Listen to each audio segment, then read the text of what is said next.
Thank you. You look absolutely fantastic. You do. This is a good time. You're a classy broad. Thank you. Thank you. And I have to tell you, because Ellen hasn't said it, but we have an Academy Award show coming up. Academy Award night. Strange that we're calling it an Academy Award show and it's on Academy Award night. And we have 4 of the greatest guests, and one of them is Ellen DeGeneres.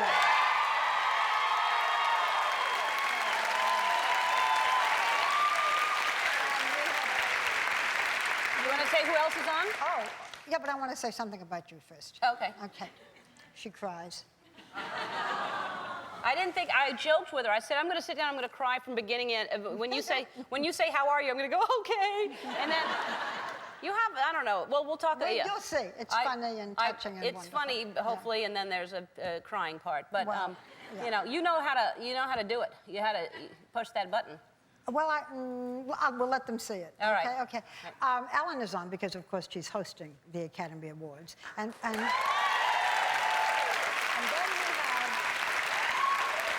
3 of the greatest nominees. We have Jennifer Hudson, who will sing. Oh, great. And Helen Mirren, you know, from The Queen. And, and a man who very rarely does interviews. Very held back, and then he explodes, and that's Eddie Murphy. You got Eddie Murphy. You got Eddie Murphy. Here we are, having an interesting show. I think that, you know, you always say, well, this show's the best, and that, but I think it's the best Academy Award show that we've had in years and years. Yeah, and we're so pleased that you're on it. That's great. Really well, now, you happen to get people that all won SAG Awards, so it looks as if, sometimes that's an indication of who's going to, but I mean, you were going to do Eddie regardless if he won a SAG Award or not. Yeah.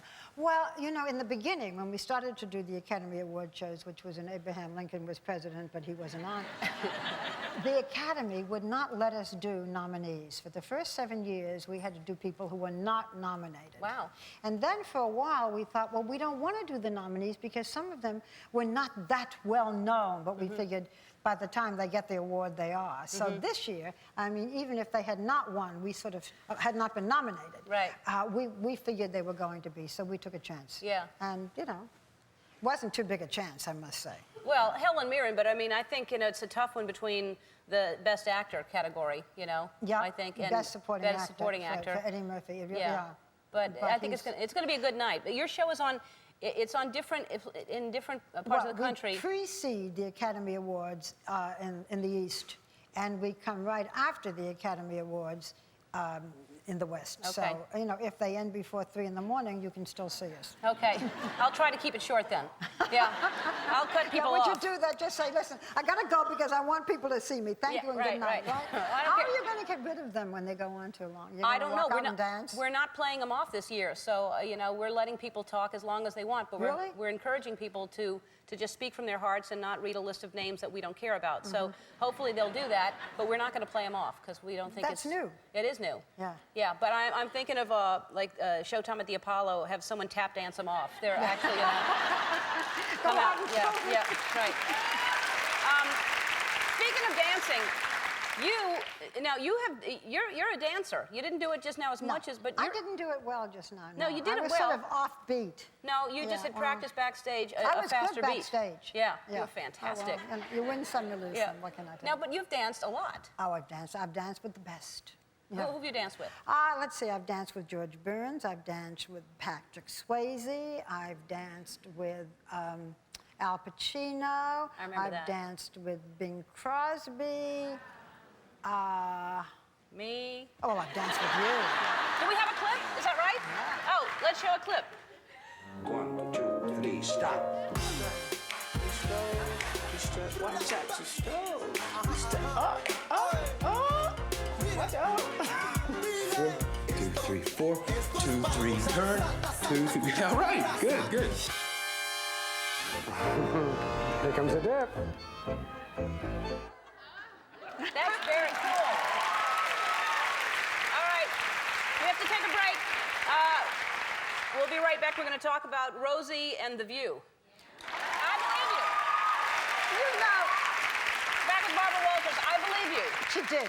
She hasn't said it since. But this was like the first, I don't know, you know, she got upset.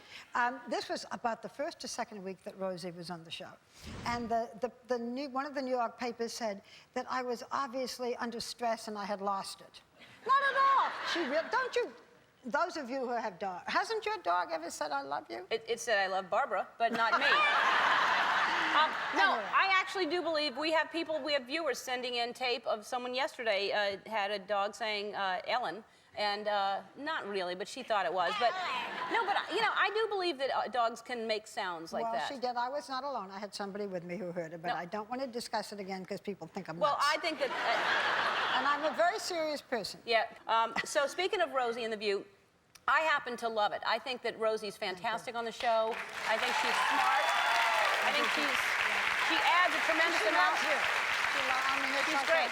It's a very happy admiration society. Yeah, I think she's very, very smart. She's very opinionated. You know, What makes you think she's opinionated? What gave you that idea? Yeah, I mean, I think that's great. I mean, it's not who I am, but I think that there's nothing wrong with people having strong opinions and be able to say what's on their mind.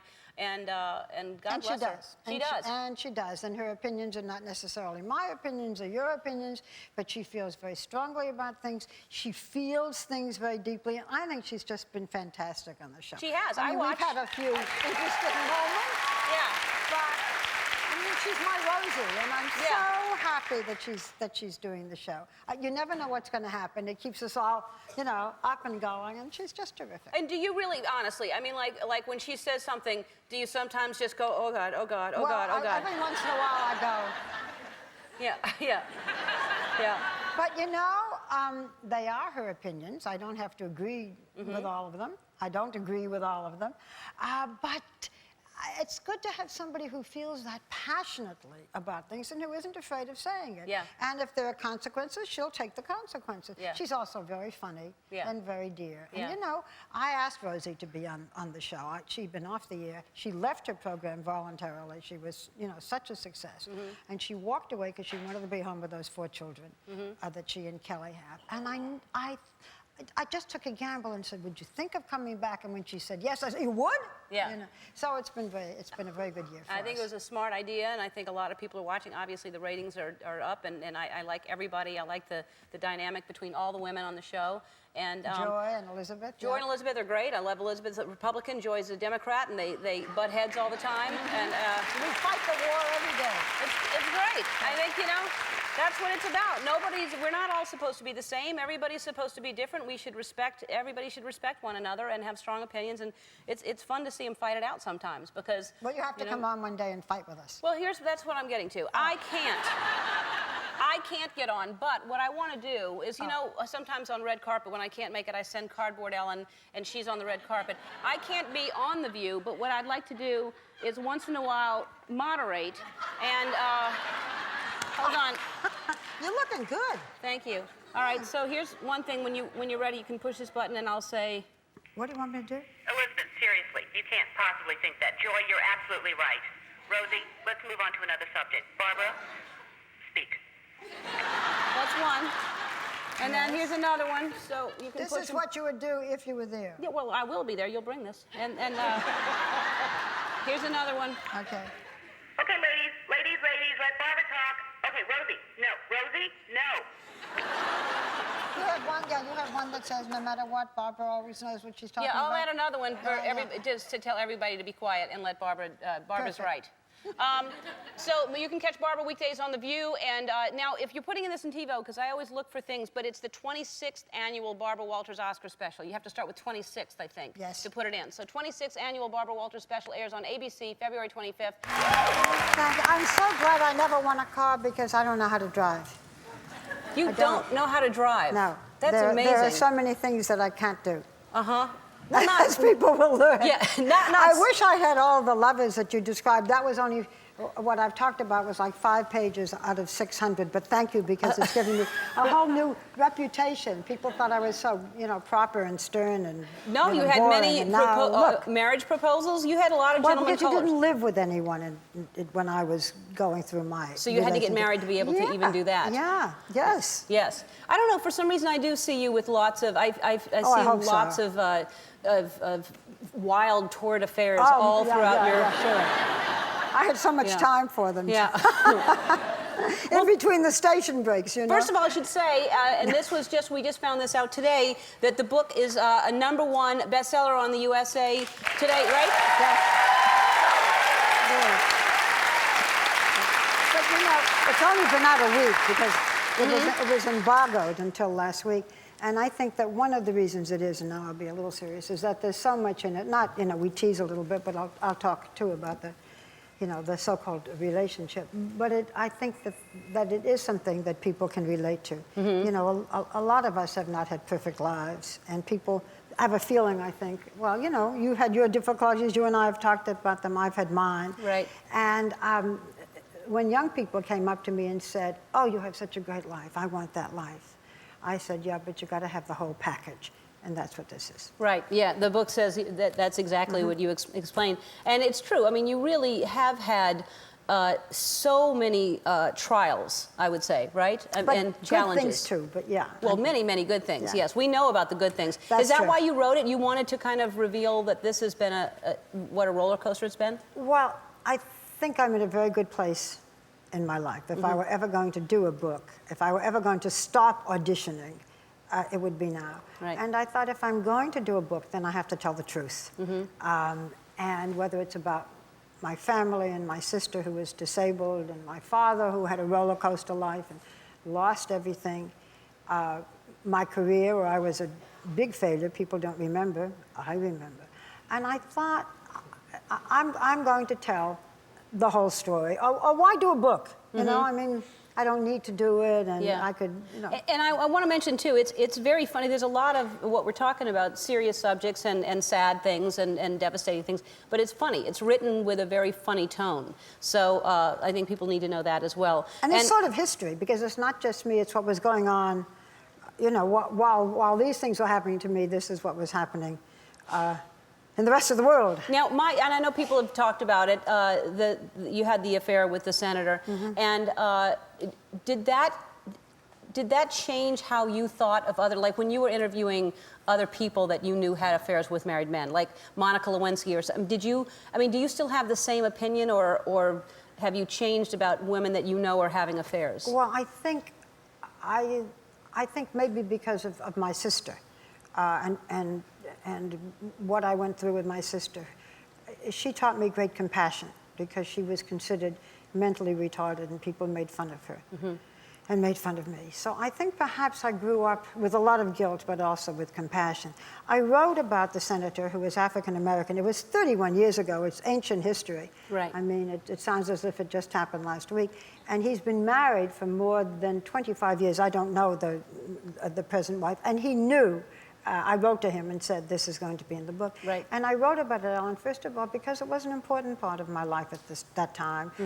We broke it up because we knew it was wrong. You know, you don't go with a married man. But beyond that, 30 years ago, to be a white woman with an African-American man would have ruined my career and his. Today, we have an African-American running for president. I mean, the times are so different. And as I said, part of this book is history, and I wanted to show how things have changed. And because he was a part of my life, and I did also write about Alan Greenspan, who a few of you know, that was the chairman of the Federal Reserve, and another senator, John Warner, who is a very good friend. Those are the only three that, out of the thousands of men that I have. You couldn't fit them all in here, Barbara. I mean, there's no way. You can't get the men in this book. No, that it's in. You see this? Yeah. You see it? No, wait. When you open the book up, can you see this? Do you see all these names? Well, some people think that all these names are the people I interviewed. Not at all. They're people These are you've the slept with. people I slept with. Right. Front and back. Front and back.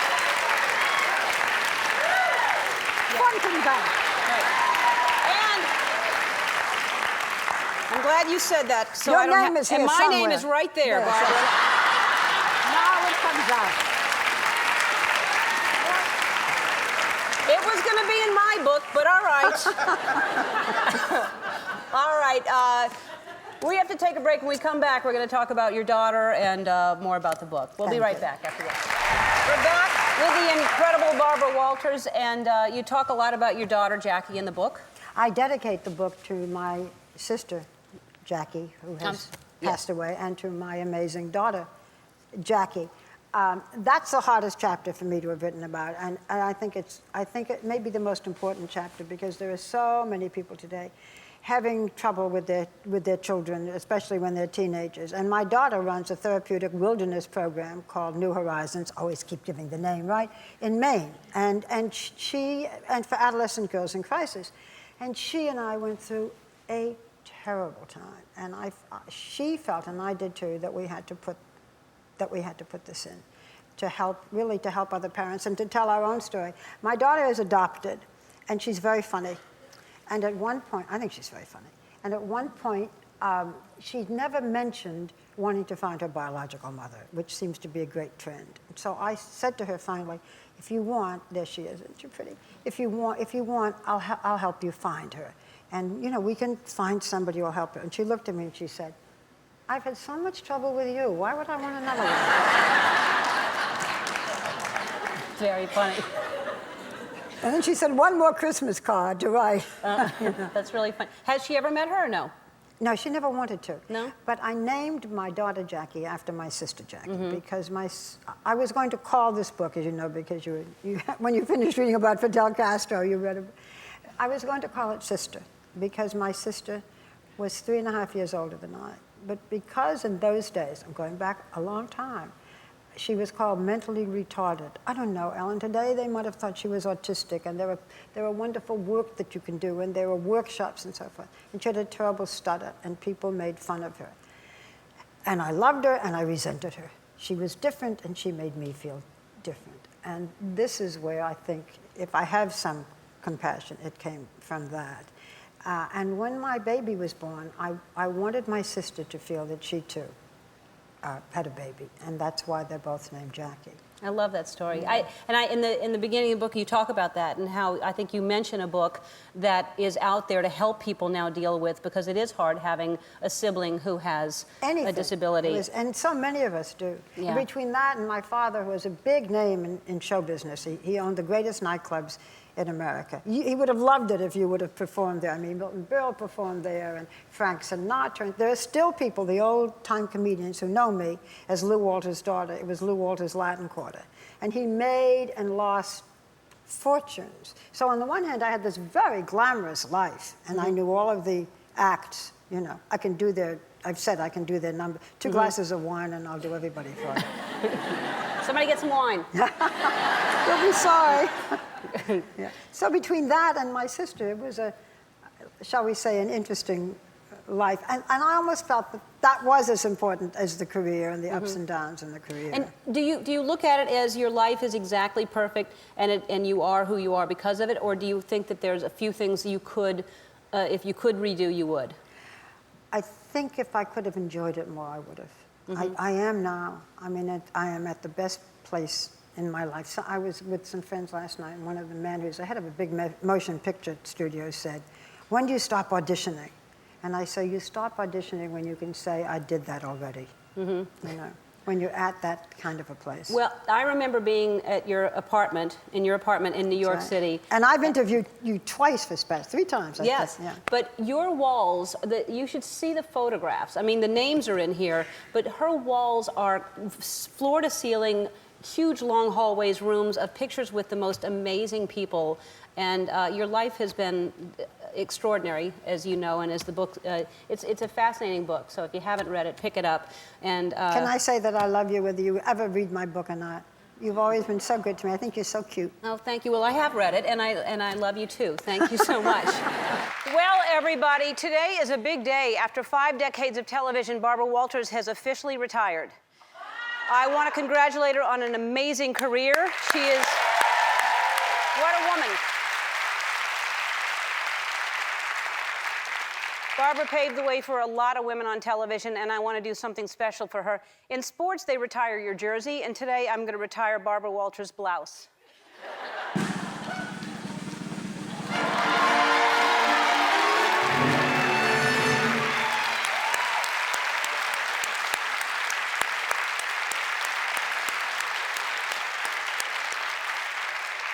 We're going to miss you, Barbara, and if you need that blouse, you know where to find it.